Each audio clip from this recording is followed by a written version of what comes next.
11 நிறுத்துங்கள் பட்டாபிஷேகத்தை. தேவகி மைந்தன் கிருஷ்ணனே, நான் கூறும் வார்த்தைகளை கேட்பாயாக.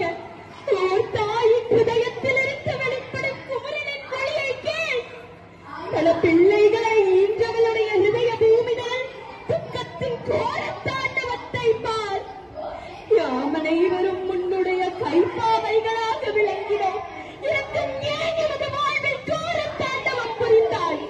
குருக்ஷேத்திரம் எனப்படும் பூமியில் உன்னால் மாபெரும் மதர்மம் இழைக்கப்பட்டிருக்கிறது என்பது உண்மை. அதை அகிலம் அறியும். எனவே தண்டனையை பெற வேண்டியவன் நீ ஆவாய். நான் மாபெரும் தபஸ்வினி சிவாலரின் கன்னிகை. நான் மகா யோகினி திருதராஷ்டிரரின் பத்தினி.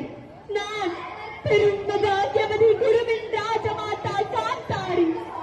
இன்று நான் உனக்கு சாபம் வழங்குகிறேன். எவ்வாறு என்னுடைய வம்சமானது அடியோடு அழிந்ததோ அதே போல் உன் யாதவ குலத்தின் அழிவானது உன் கண்ணுக்கு எதிரே நடக்கும் வாசுதேவா.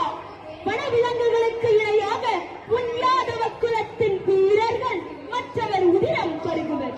அதில் தப்பி பிழைத்து மிஞ்சியவர்கள் உன் யாதவ குலத்தின் பாலகர்கள் நிரந்தரமாய் கண்ணீர் வடிப்பர். அன்று அவர்களுக்கு ஆறுதல் கூறி கண்ணீர் துடைக்க ஒருவரும் இருக்க மாட்டார்கள்.